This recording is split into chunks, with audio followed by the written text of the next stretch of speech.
Mas vou te levar pra outro lugar. Quem lembra? Quem conhece? Detonautas! Acertou! Quem falou, acertou! Sextou, galera! Aumenta, Pacheco! Te quero assim tão longe. Ele nem sabe, ó. Lógico que eu conheço. Conhece nada. Tem uma versão até que é meio forrozinho dela.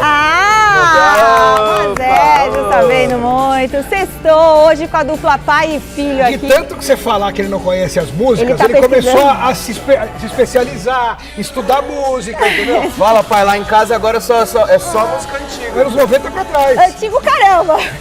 Chamou de velho, hein, Fia? Ô, antigo caramba. Que isso? Mas, ó, muito boa noite pra você que tá prontinho pra curtir mais um programa Gazeta Esportiva. Chegou a sexta-feira, minha gente! Chegou! Demorou, mas chegou!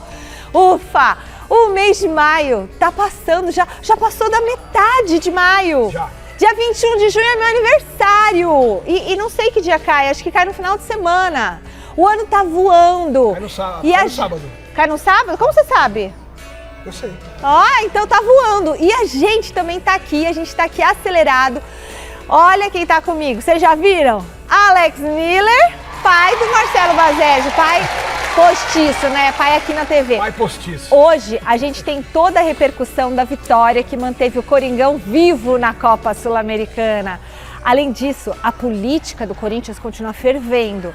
E o Palmeiras, hein? Palmeiras 100% de aproveitamento na Libertadores, que orgulho! A gente chega também com as novidades de São Paulo, novidades do Santos. Então, ó, se segura. A gente volta depois dessas dicas. Sobe o som! Bora, pessoal! Gazeta Esportiva tem muita coisa hoje, não dá para perder tempo. A gente começa já com a vitória salvadora do Corinthians em Montevidéu. Olho na telinha. O Corinthians foi para o Uruguai enfrentar o Racing com a obrigação de vencer a equipe da casa. A primeira chance veio com o Romero em uma cobrança de falta que fez o goleirão Amadê realizar uma boa defesa.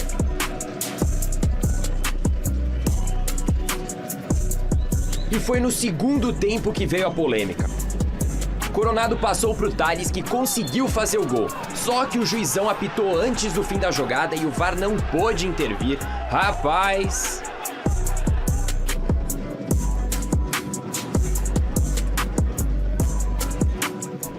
Com quase 25 minutos da segunda etapa, Coronado cobrou escanteio e Matheus Bidu tentou de primeira, mas acabou isolando.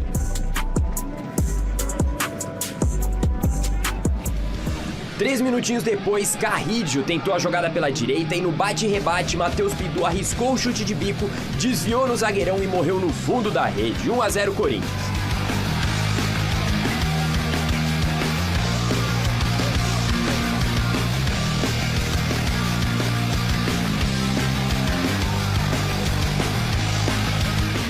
E aos 35 da segunda etapa, Alex Santana errou o carrinho e Espinosa puxou o contra-ataque, achou Esteban da Silva que finalizou do lado da trave direita de Hugo Souza. Final de jogo, Racing 0, Corinthians vivo na Sul-Americana 1. Nós tínhamos um jogo que era fundamental o resultado positivo, o objetivo principal era o resultado. Hoje não importava atuarmos bem, se viesse uma boa atuação com o resultado seria o ideal, mas não acontecendo, para nós a praticidade do resultado foi muito importante porque era uma necessidade. Corinthians sendo Corinthians, né? Então sempre vem uma virada, uma esperança. E aí? O que chama atenção é que o Corinthians de novo jogou muito mal, mas tem aquela justificativa que a gente pode amenizar essa atuação fraca, que o time foi o reserva, né? Nenhum titular entrou tirando o goleiro. Então isso automaticamente, claro, diminui a qualidade teórica do time, porque se os reservas fossem titulares, eles não seriam reservas. Então ontem todos os reservas jogaram contra um time que, se disputar um amistoso contra o time da Gazeta, perde uns 3. Esse Racing do Uruguai é qualquer coisa de tenebrosa, assim, a equipe deles. Então é muito ruim. O Corinthians fez o seu papel, foi lá com uma certa dificuldade, ganhou, uma dificuldade dele mais própria do que em relação ao seu adversário, e manteve a esperança de classificação na Copa Sul-Americana. Vai pegar o Huracan fora de casa, que é muito difícil. o América de Cali recebe esse time de várzea aí. Então, desculpa o pessoal da várzea, porque o time da várzea é muito melhor que esse Racing do Uruguai. Então o Corinthians vai precisar fazer contas e também fazer a sua parte, não pode perder para o Huracan, senão, bal, né? O América ganha do Racing, passa o Corinthians outra vez na tabela de classificação. Eu acho que o Corinthians tem chance, mas tem que prestar atenção no que é prioridade nesse momento. O Campeonato Brasileiro está aí, está em 10º lugar, precisa recuperar aí algumas posições e o Dorival Júnior vai ter que fazer um trabalho aí de recuperação nesse momento. Sem dúvida nenhuma, o resultado é muito importante para o Corinthians nesse momento, até porque nos últimos jogos o time tem oscilado, em algumas ocasiões faz bons jogos, em outras acaba decepcionando, tem um desempenho aquém das expectativas, mas também a gente não pode esperar grandes coisas, grandes mudanças, uma vez que o calendário do futebol brasileiro não permite que os treinadores trabalhem a fundo com os seus jogadores aspectos necessários para a evolução da equipe. Então, fica difícil. E, sobretudo, quando você entra com os jogadores considerados reservas, fica ainda mais difícil. Então, sem dúvida nenhuma, o resultado era muito importante para o Corinthians seguir vivo na Sul-Americana. Eu concordo com o Alex, eu acho que a Sul-Americana, pro Corinthians, talvez atrapalhe mais do que ajude. Lógico que a Sul-Americana garante uma vaga direta para a fase de grupos da Libertadores, é um torneio internacional, dá um certo status, é importante. Óbvio que cairia como uma luva o título da Sul-Americana para o Corinthians. Mas, considerando que há Campeonato Brasileiro e Copa do Brasil simultaneamente, é diferente dos outros clubes que estão também na Libertadores e acabam não tendo opção. Tem que se dividir em 3 competições. Agora, a Sul-Americana, será que é tão importante assim para o Corinthians seguir se dedicando e acabar desgastando ainda mais o elenco? Não sei, talvez a eliminação na Sul-Americana também não seja o pior dos mundos para o Corinthians pensando no longo prazo. Muito bom. E a pergunta que não quer calar, né, aqui no Gazeta Esportiva é a seguinte: alguém vai conseguir parar o Palmeiras na Libertadores? O Bolívar não conseguiu nem tentar ontem. Quando viu, já estava 2-0. Vamos conferir. O clima estava tranquilo nos arredores do Allianz Parque. Tranquilo.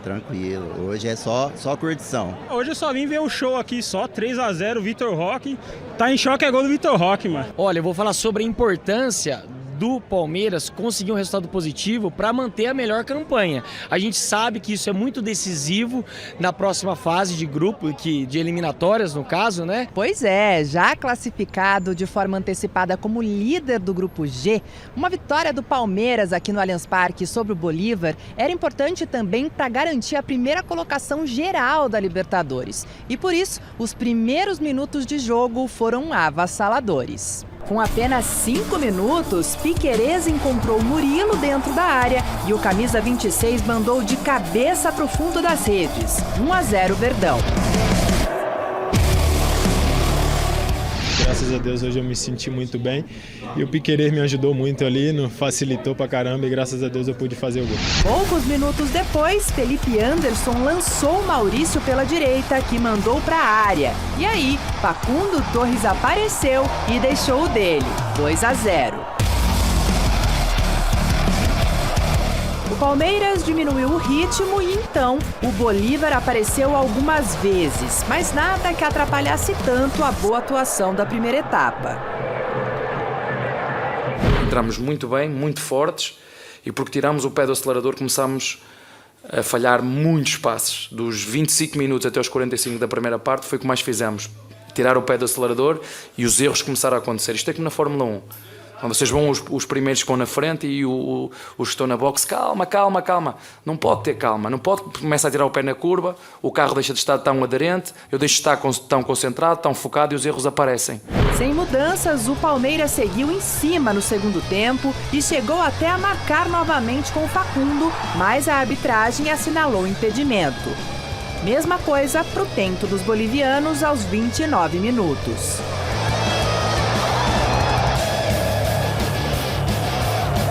Entre reclamações dos palmeirenses sobre a arbitragem, os 2 goleiros apareceram para defender as suas metas. Mas foi isso. Palmeiras, líder geral da Libertadores 2, Bolívar, agora eliminado, 0. A gente fica muito feliz por essa marca, né? A gente dá para todo mundo perceber que é uma identidade nossa. E jogo a jogo o professor nos cobra bastante sobre isso Eu acho que é a resiliência que a gente tem, né? A constância nessa competição, não só nessa competição, mas também nos jogos, de estar sempre ligado, de saber que todo jogo é importante. Não conseguimos nada mais, nada menos do que ficar em primeiro. Começa já tudo zero na próxima eliminatória, quando passarmos à fase a eliminar. Qualquer que seja o adversário que nos vai calhar pela frente, a única vantagem que nós temos será seguramente em teoria. Bom, que vitória do Palmeiras, vitória com V maiúsculo, né? Tem tradição ali na competição. Fala, Alex. Em termos de tradição, não tenha dúvida, né? O Palmeiras é o maior time brasileiro disparado em relação à Libertadores. Todos os recordes possíveis e existentes no mundo da Libertadores, o Palmeiras detém. Sobretudo quando a comparação é com os times brasileiros. Qualquer coisa que você imaginar em relação ao Palmeiras na Libertadores, o Palmeiras é maior que todos. Agora, isso não significa e não dá garantia de nada em relação à competição atual. E o que o Abel falou, ele tem razão. O que significa ser a melhor campanha no geral agora? Aliás, nos últimos 8 anos, o Palmeiras fez 6 vezes a melhor campanha na fase de grupos. Significa que o último jogo vai ser em casa, nos duelos de mata-mata a partir da próxima etapa. Tirando a final, que é em campo neutro, jogo único, até uma eventual semifinal, o Palmeiras manda o último jogo em casa. O que neste momento não significa tanta coisa assim, porque os números do Palmeiras, de um modo geral, são muito mais favoráveis como visitante do que como mandante. Isso em qualquer competição, Paulistão, Brasileiro, Libertadores, enfim. Então é uma vantagem teórica, uma vantagem muito mais para você falar que eu sou o melhor, fiz a melhor campanha, é muito mais para dar moral, para fortalecer o emocional, do que algo que na prática signifique algo tão relevante. E ontem fiquei meio com raiva nesse jogo aí, porque o Palmeiras fez 2-0 em 10 minutos, depois como se não tivesse respeitado a torcida que estava no estádio lá, porque fizeram questão de não jogar bola. Mas também não tinha muita torcida, daqui a pouco... O quê? 30 mil pessoas? Tinha torcida? Parecia que estava vazio, ó. A gente estava falando lá. E o gramado eu achei feio também. Basege já vai com... Marcelo Basege, e o Palmeiras, hein? Falar do Palmeiras na Libertadores é chover no molhado, né? Mais uma vez o time encaminha a melhor campanha geral da primeira fase, o que dá a vantagem de decidir todos os jogos do mata-mata no Allianz Parque. E isso, queira ou não, faz diferença, ainda mais o Palmeiras que nos últimos anos mostrou uma maturidade muito grande para jogar fora e voltar para o Allianz Parque vivo e aí sim alcançar o objetivo da classificação ou de um título no caso de finais. O Palmeiras ontem, você pode discutir se a postura foi certa ou errada de tirar o pé do acelerador depois que construiu a vantagem de 2-0 logo nos primeiros minutos da partida, mas eu acho que a gente também não pode enxergar o time do Palmeiras e os jogadores do Palmeiras como se fossem robôs que precisam entregar e corresponder às altas expectativas jogo após jogo. O Palmeiras é um time muito consistente, o trabalho do Abel Ferreira é fantástico e os jogadores têm entregado um futebol satisfatório. Agora, jogando a cada 3 dias, se dividindo entre 3 competições e liderança do Campeonato Brasileiro e melhor campanha geral da Libertadores, é importante os jogadores saberem dosar, porque eles vão precisar estar bem na hora que o bicho pegar, quando o mata-mata chegar, quando o Campeonato Brasileiro começar a funilar.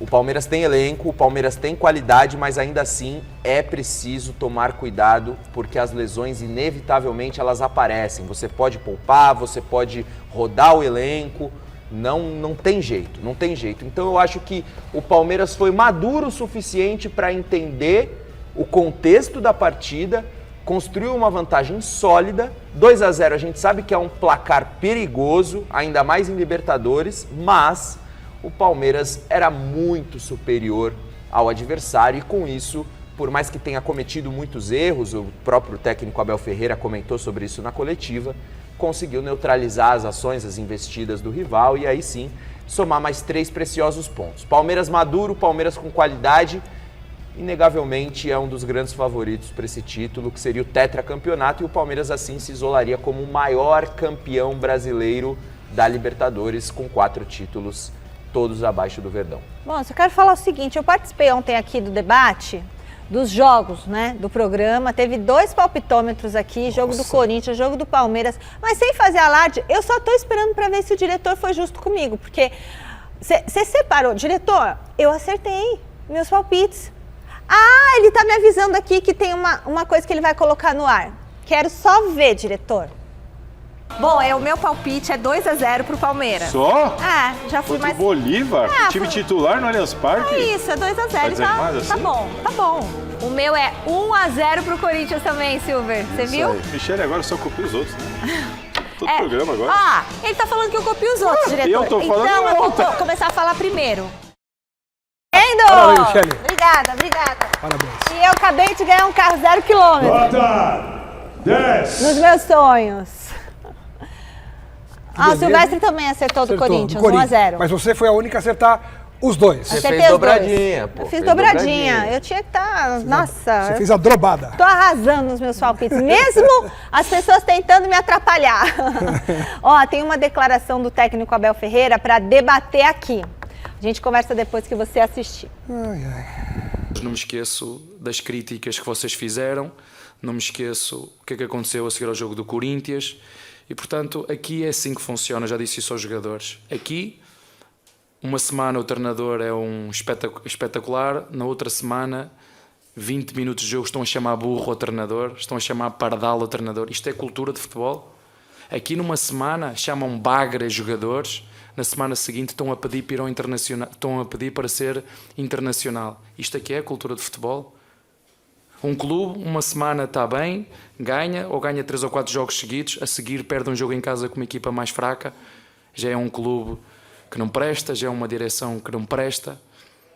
Isto é a cultura de futebol que nós temos, para não falar noutras coisas que acontecem, que nós ficamos tristes e lamentamos, porque isso é a imagem do futebol brasileiro. E nós, eu, os meus jogadores, vocês e quem manda no futebol brasileiro têm que escolher que imagem querem passar do futebol brasileiro, que para mim tem um potencial imenso, mas que nem todos estamos na mesma sintonia, nem todos queremos o mesmo.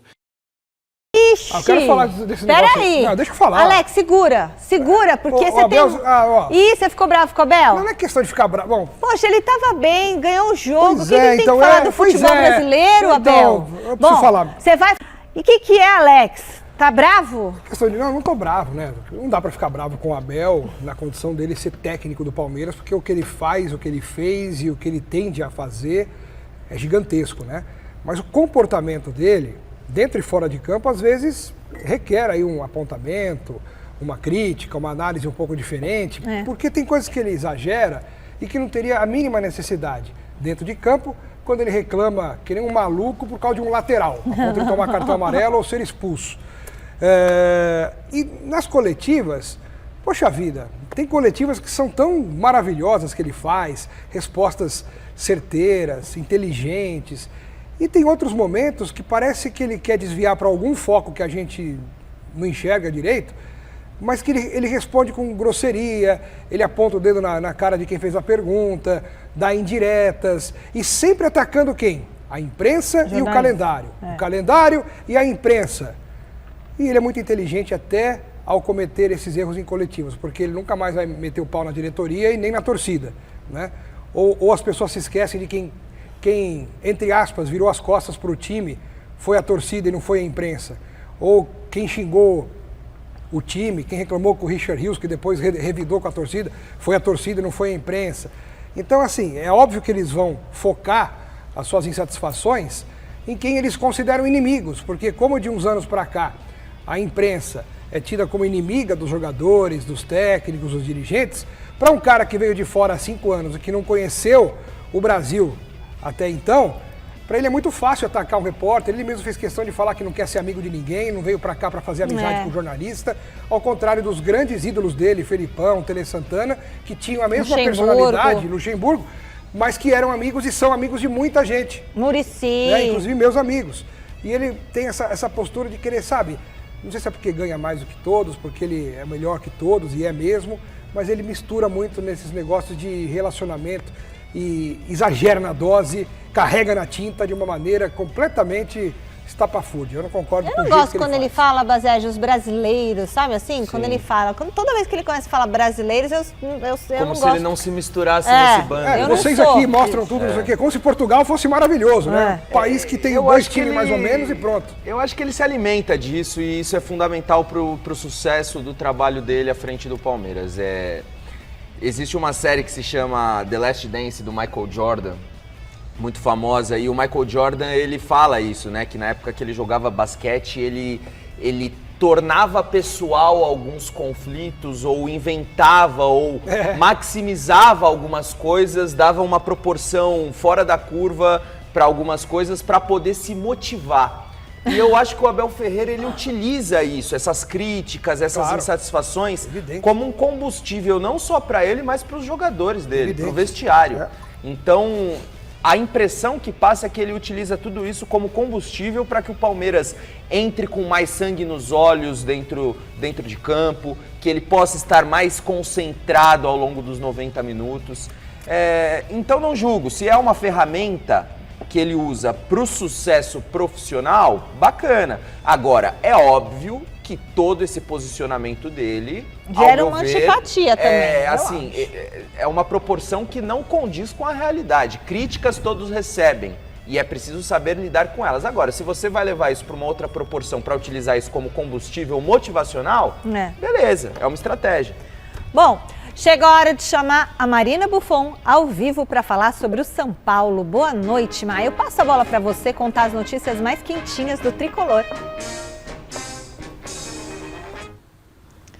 Fala, Michele, boa noite para você, para todo mundo que está acompanhando a gente nessa sexta-feira. As notícias são quentinhas, mas o clima está um pouco gelado aqui em São Paulo agora nessa noite, né? Vou pedir para o Eduardo Valeriano mostrar um pouquinho aqui a região do estádio do Pacaembu, o estádio que a gente conhece, adora, se sente confortável, é aconchegante, e o trânsito aqui para uma sexta-feira, confesso que me pegou até desprevenida, tá bem tranquilo, pessoal às vezes fazendo uma atividade física aqui nos arredores do estádio do Pacaembu, e a gente vai trazer as notícias para vocês, então, do São Paulo, que mal teve tempo de descansar aí da classificação antecipada nas oitavas da Libertadores. Hoje já se reapresentou, porque amanhã, sábado, às 9 da noite, vai receber o Grêmio lá no Morumbis pela 9ª rodada do Campeonato Brasileiro. E aí, Mi, é como o Subeldia falou na coletiva, já esquece a Libertadores um pouquinho, já conseguiu aí o primeiro objetivo, que era se classificar, e agora foca no Campeonato Brasileiro, que é onde o Tricolor está deixando um pouco a desejar. O Subeldia usou o termo, está em dívida, né? Está em dívida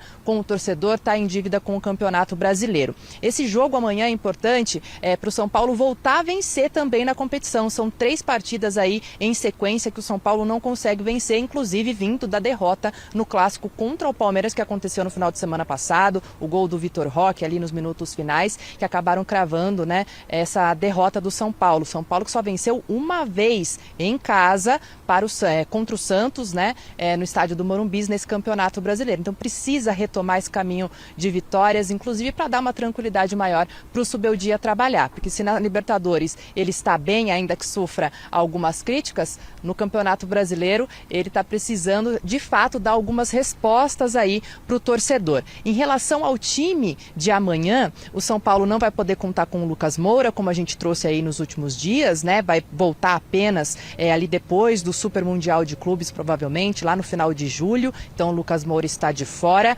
Não há suspensos para essa partida, mas pode ser que o Juan, que pediu para sair no jogo da Libertadores, dê lugar ao Arboleda ali na zaga do São Paulo. O Cedric, de repente, que foi vaiado por conta da falha na falta ali no gol do Libertad, né? Também pode dar espaço ali para o Ferrarese, por exemplo. Então vamos ver quais são as mudanças que o Subeldia vai fazer para essa partida.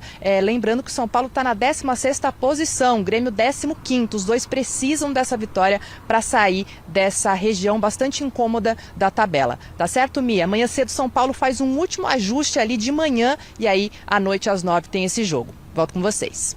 Obrigada, Má. E aí, São Paulo joga amanhã, então?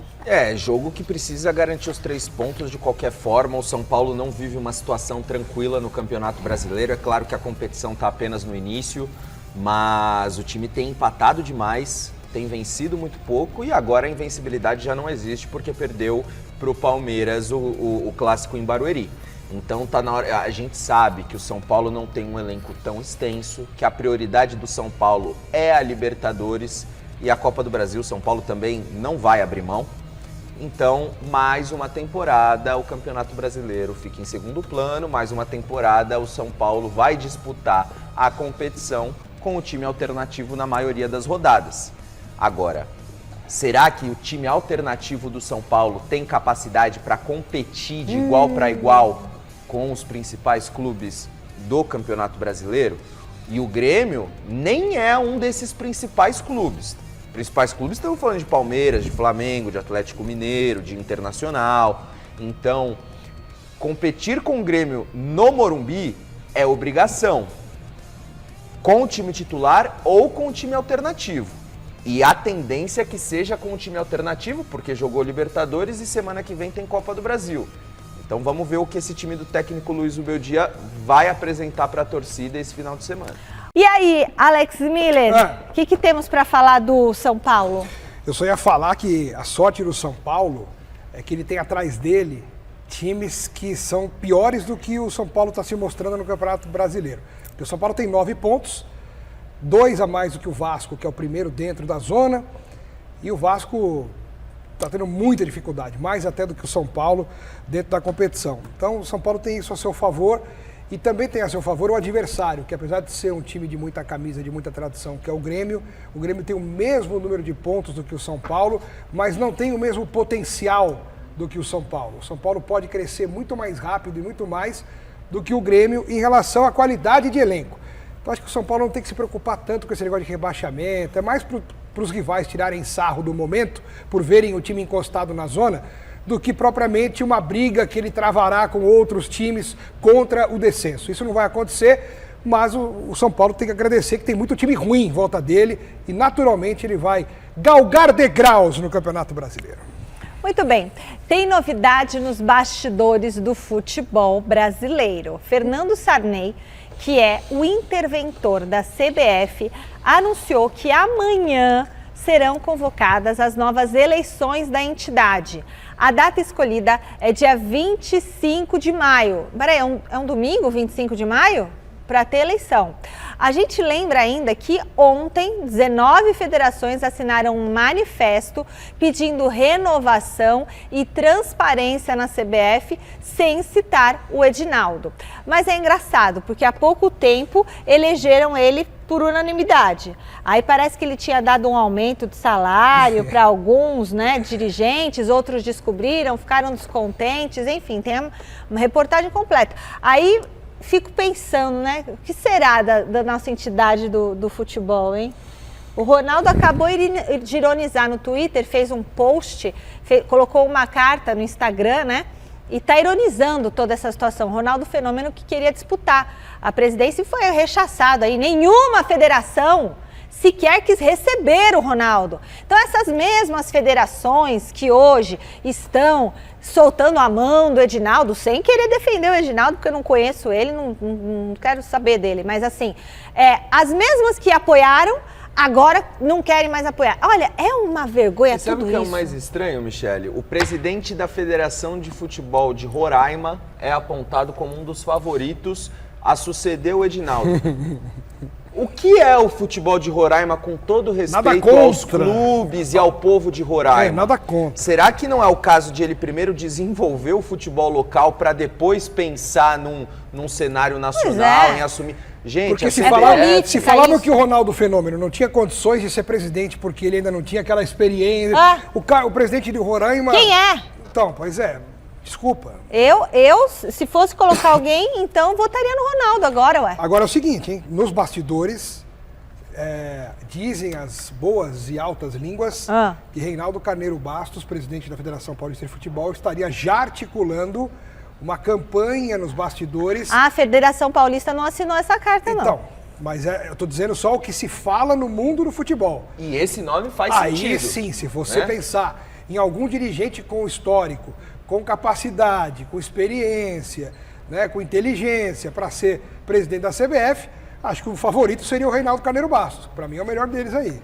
Pelo menos está vivendo o futebol, né? E num grande centro. E outros clubes paulistas, você pega o desenvolvimento. Hoje, quantos clubes de São Paulo tem nas séries A e B? Né? Não, é outra coisa. É outro padrão. Então devia ter uma eleição, os candidatos, eu colocaria. Ontem a gente estava falando de candidatos aqui no Gazeta Esportiva. Quem você gostaria de ver como presidente da CBF? Eu acho que a CBF precisa de estabilidade. Eu acho que o Reinaldo Carneiro Bastos pode dar essa estabilidade aliada a um trabalho competente. Quem você colocaria? Leila Pereira.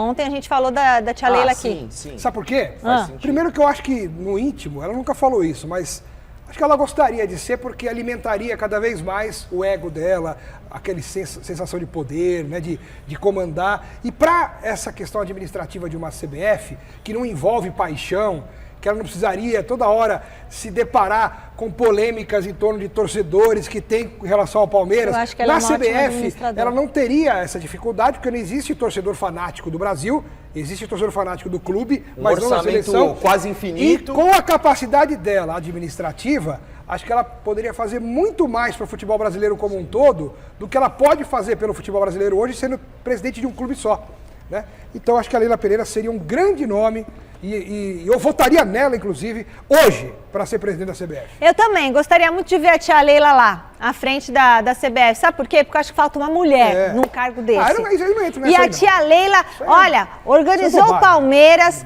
está com superávit, tá maravilhoso, agora falta fazer a mesma coisa com o Brasil. E é um dia muito especial, essa semana é muito especial. A Faculdade Casper Líbero completa 78 anos nessa semana. Você acompanha a gente aqui, né? Você que está sempre com nós aqui no Gazeta Esportiva, você já me ouviu falar que grande parte do nosso time de esportes da TV Gazeta é formado por casperianos. Hoje, em homenagem a essa grande instituição, a pergunta para os nossos jornalistas é a seguinte: qual é o seu momento marcante aqui na Casper? Fica de olho nas respostas.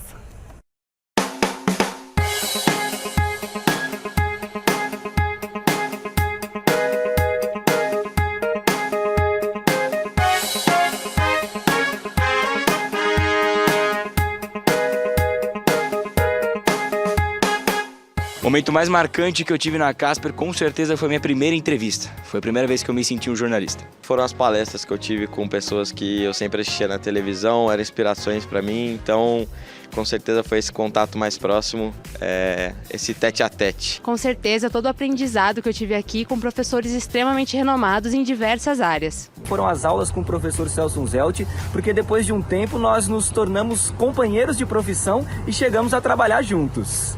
Meu momento mais marcante só foi descobrir no futuro, que foi conhecer os amigos que eu compartilharia as redações de jornalismo aí, compartilhando conhecimentos. Foi a convivência com pessoas incríveis que faziam parte da minha sala.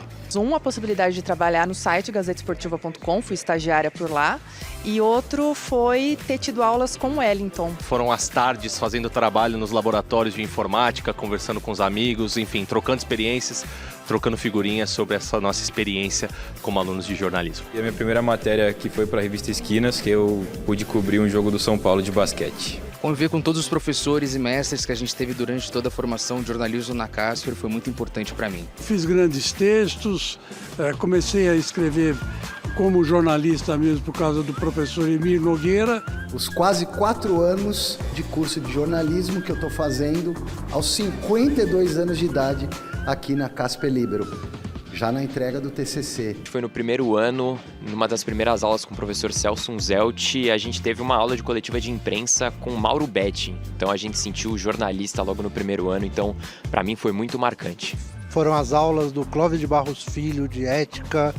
Sexta-feira, 11 da noite, tinha 50 na sala. Ai, nossa, foi muita coisa legal, sabe? Os amigos que eu fiz, o ambiente da faculdade, os livros que eu tinha que ler, tudo foi muito intenso, foi tudo muito gostoso. Puxa, só memórias boas. E o Juca, hein? O Juca também foi demais.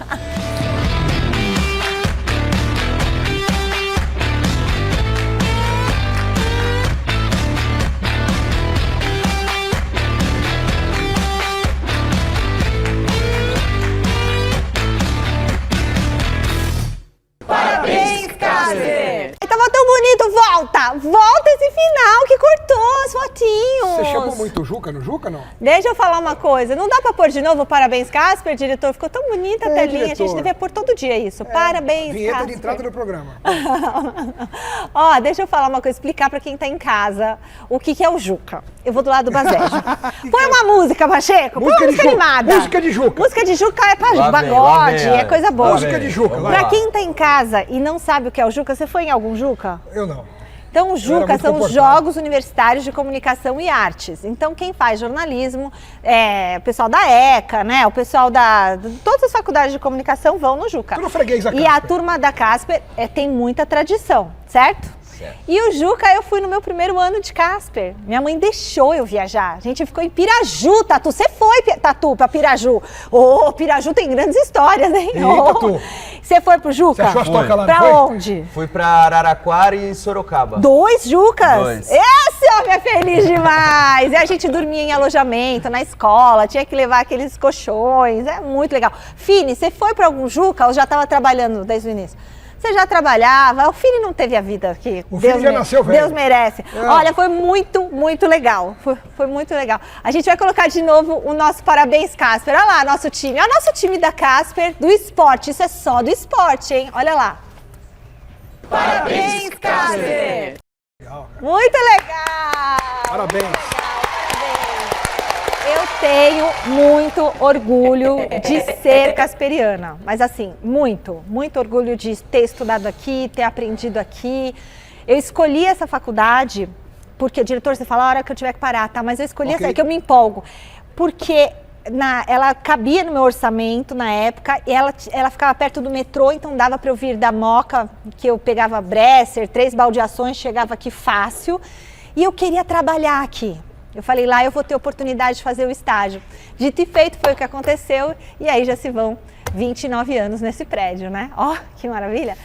Bom, a gente falou um pouquinho ontem sobre os detalhes do contrato do Neymar com o Santos. E hoje o Salazar tá de volta. Aí sim, Salazar!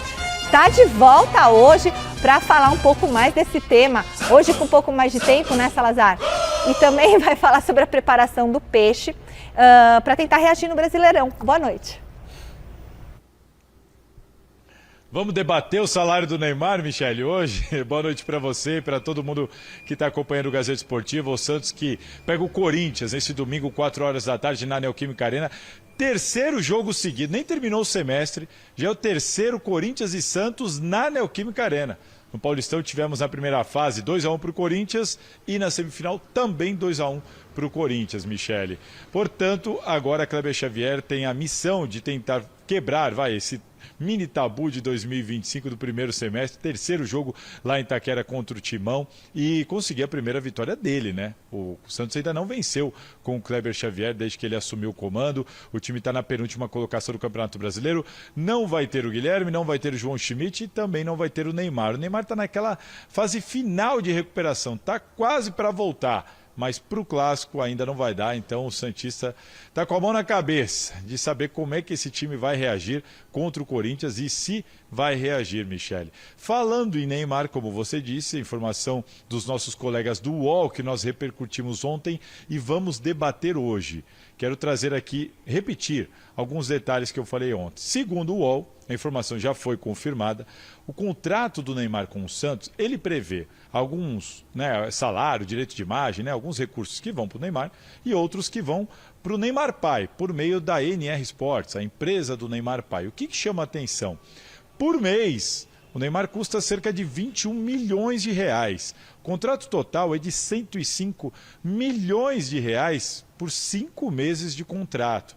O Santos vai ter que pagar aí até o dia 30 de junho 85 milhões de reais para o pai do Neymar, para a empresa dele, com exploração de imagem do Neymar Júnior.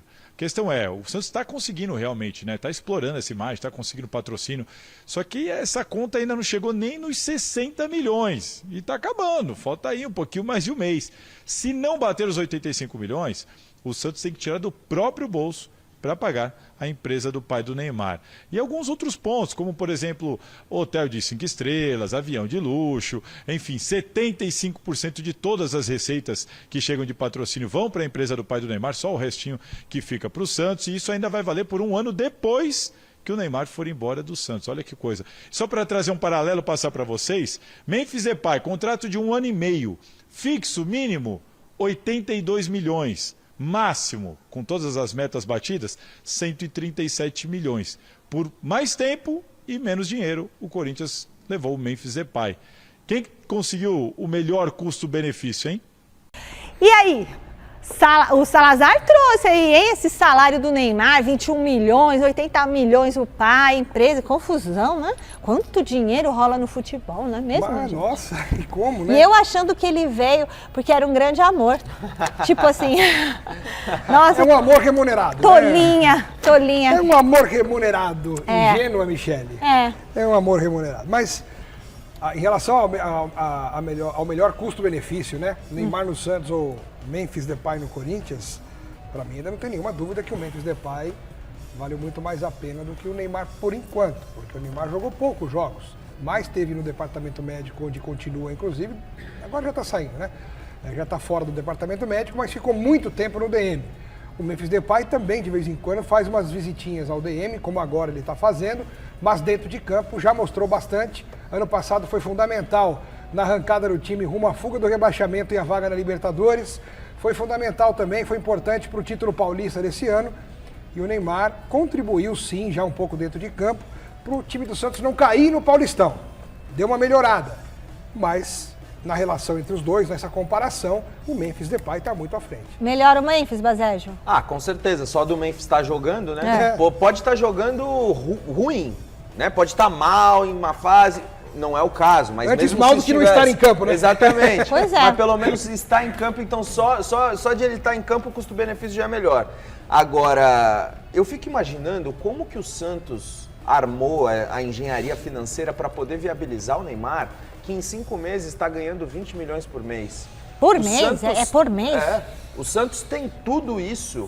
Não, mas é o Santos que paga, né? Tudo bem, mas será que as parcerias estabelecidas pelo clube são capazes de gerar tanto dinheiro assim para o Neymar? Só de ter o Neymar ali vinculando a imagem dele com essas marcas, olha, é realmente surpreendente, porque às vezes a gente está de fora, a gente não conhece a realidade do mercado e nem o potencial, né, do Neymar para viabilizar tudo isso, mas impressionante. É impressionante mesmo. Olha, o presidente do Corinthians, Augusto Melo, concedeu uma entrevista coletiva hoje. O Alexandre Silvestre, claro, marcou presença e chega agora com as declarações do dirigente. Está na tela. Foi uma longa entrevista coletiva do presidente Augusto Melo, que apresentou novos pares para a diretoria atual do Esporte Clube Corinthians Paulista, aqui no auditório da Neoquímica Arena. Ele de novo se defendeu de todas as acusações. No dia 26 de maio tem a votação para impeachment ou não do Augusto Melo no Conselho Deliberativo, não nessa, na próxima segunda-feira, lá no Parque São Jorge. E ele contou ainda com o apoio jurídico do advogado pessoal dele, no caso Vai de Bet. Lembrando que teve, de acordo com a polícia, desvio de dinheiro que foi parar na conta de uma empresa ligada ao crime organizado. Augusto Melo se defende em todas as frentes, se diz inocente e não vai renunciar ao cargo.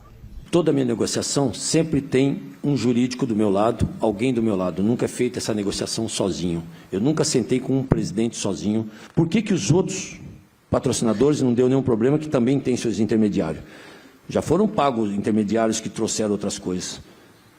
Não sei o que foi feito, não cabe a mim, não me interessa. O que interessa para mim é a instituição Corinthians.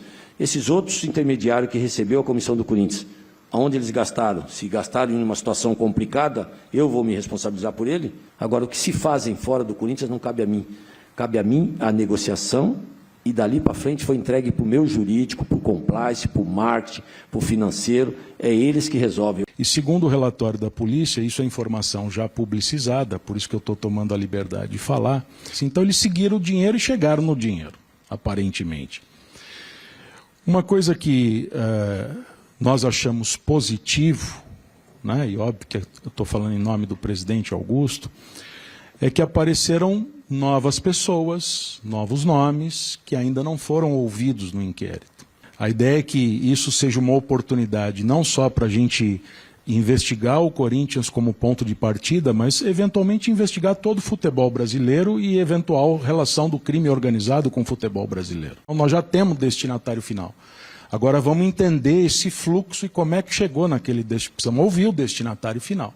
Não tenho problema nenhum com isso, não tenho nada a ver com isso. Como eu falei, a minha negociação, tanto com 1.400.000 reais, é a mesma com 1.150 milhões de reais. Sempre as mesmas negociações. Eu não preciso do Corinthians. Eu não vivo do Corinthians, eu vivo para o Corinthians. Então, o futebol também está assim. O futebol chega a ter 2 intermediários. Agora, no geral, o futebol tem um empresário e um intermediário que é o que indica. Então hoje assim, é normal. Sempre discuto com o presidente de empresas e sempre tem alguém nos acompanhando justamente por isso. A defesa tem muita segurança e tranquilidade de que o presidente Augusto não será indiciado. Existem outros investigados, mas o presidente Augusto não será, não tem elementos para o indiciamento do presidente Augusto e justifico. Nesse caso da Vaidbet, não há nenhuma ação ilegal do presidente Augusto e muito menos omissão indevida. Essa negociação e depois o contrato seguiu o fluxo que é normal dentro do Corinthians. Passou por todos os departamentos do Corinthians. O presidente Augusto não será indiciado. Politicamente, é óbvio que tem um cálculo político do outro lado. Esse é o momento, aparentemente, de maior fragilidade política da gestão. Ou a gente derruba o presidente Augusto agora, ou não derruba nunca mais. Como é que pode derrubar um presidente que é o cara que mais trouxe dinheiro para um clube de futebol da América Latina? Como é que pode derrubar um presidente que está profissionalizando o Corinthians, que há muito tempo o corintiano queria isso? Eu preciso da ajuda agora dos corintianos, cara. É para eles que eu estou trabalhando. Administrar o Corinthians é como governar o estado de São Paulo, por exemplo. O governador não sabe de tudo. O presidente da República não sabe de tudo, o prefeito de São Paulo não sabe de tudo, o presidente do Corinthians não sabe de tudo. É para isso que você tem dirigente. É para isso que você monta uma diretoria. É para isso que você utiliza a delegação de atribuições. Se a reunião do dia 26 ela acontecer, vai ser a sustentação oral da defesa do presidente. Mas com muita indignação. Ufa! E aí, hein? Que novela, hein? Que situação. Haja assunto aí pra gente falar, hoje não dá mais tempo. Triste é uma pena.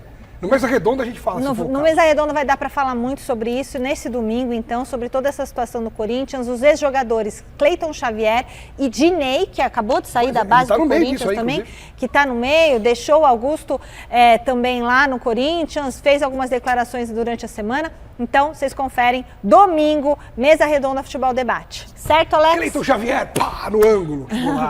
Obrigada, Bazégio. Muito obrigada, Alex. Beijo para vocês, que agora com o Jornal da Gazeta. Tchau.